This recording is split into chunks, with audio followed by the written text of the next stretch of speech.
자식에게 재산을 미리 주면 마음이 편해질까요?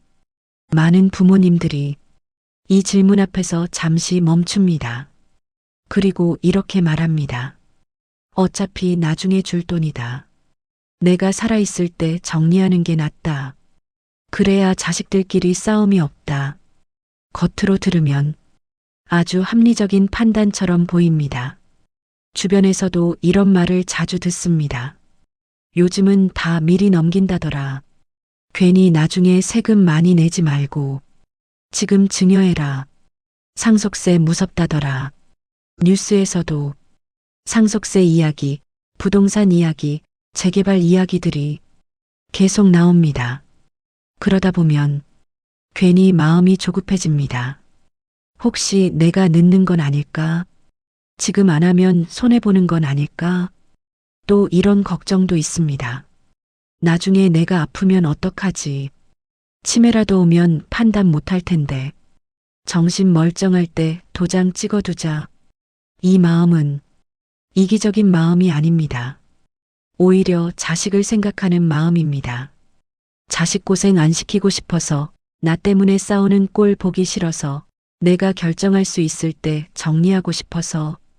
그런데 여기서 딱 하나만 아주 쉽게 생각해 보겠습니다. 내 이름이 적혀 있던 집을 자식 이름으로 바꾸는 순간 그 집은 누구 것일까요? 정답은 어렵지 않습니다. 법적으로는 자식 것입니다. 내가 계속 살고 있어도, 내가 관리하고 있어도 명의가 바뀌는 순간 소유권은 바뀝니다. 많은 분들이 이 부분을 가볍게 생각합니다. 그래도 내 자식인데 설마 나를 어떻게 하겠어? 가족인데. 하지만 법은 가족이라는 말을 보지 않습니다. 법은 서류에 적힌 이름을 봅니다. 도장이 찍힌 계약서를 봅니다. 명의가 바뀌면 권리가 바뀝니다. 권리가 바뀌면 통제권도 바뀝니다. 그리고 그때부터 생활의 구조가 달라질 수 있습니다. 처음에는 아무 일도 없습니다. 웃으면서 도장 찍고 밥 같이 먹고 좋은 일처럼 끝납니다. 하지만 시간은 흐릅니다. 사람 사는 일은 계속 변합니다. 사업이 잘 될 때도 있고 어려워질 때도 있습니다. 가정 분위기가 좋을 때도 있고 예민해질 때도 있습니다. 그 사이에서 이미 명의는 넘어가 있습니다. 오늘 말씀드릴 5가지 문제는 특별한 이야기가 아닙니다. 드라마 같은 이야기도 아닙니다. 현장에서 반복해서 나오는 상황들입니다. 좋은 마음으로 시작한 일이 노후를 불안하게 만드는 경우, 생활비 구조가 바뀌는 경우, 형제 사이가 멀어지는 경우, 그리고 되돌리고 싶어도 되돌리기 어려운 경우, 이제부터 아주 쉽게 하나씩 설명해 드리겠습니다. 어려운 법률 용어는 쓰지 않겠습니다. 천천히 쉽게 말씀드리겠습니다. 첫 번째 문제입니다. 생활비 통제권입니다. 조금 쉽게 생각해 보겠습니다. 내가 살고 있는 집을 아들 명의로 바꿉니다.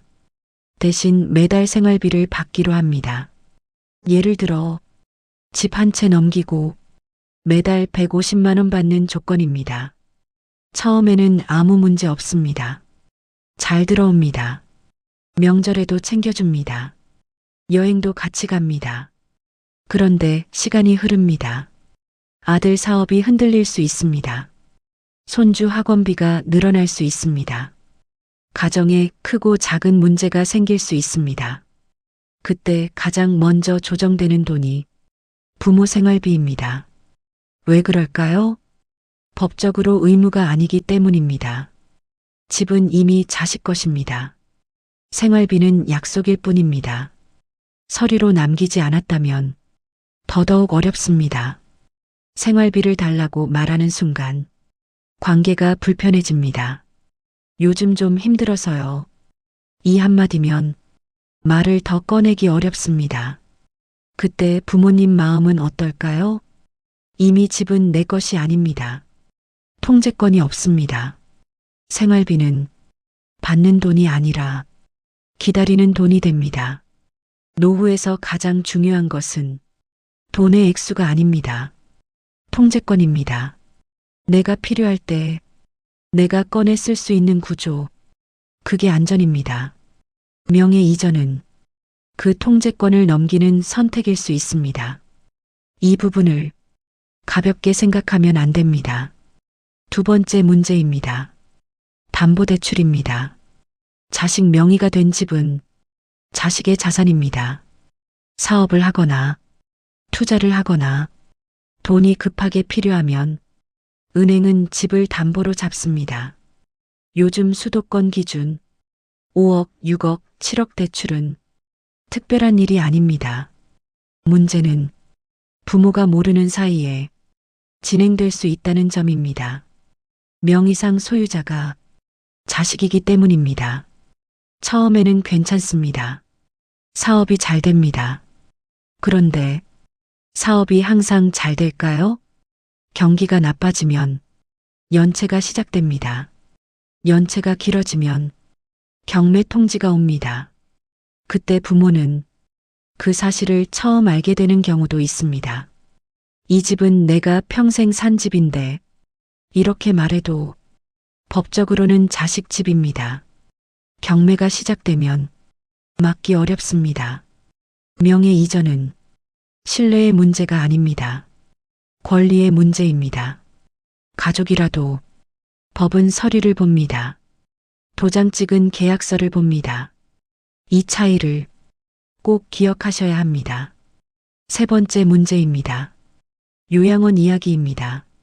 많은 분들이 이렇게 생각합니다.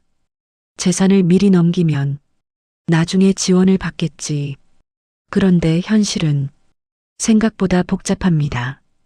요양원 비용은 한 달에 200만 원, 많게는 300만 원, 400만 원까지 나옵니다. 1년이면 2,400만 원입니다. 2년이면 거의 5천만 원입니다. 여기서 중요한 점이 있습니다.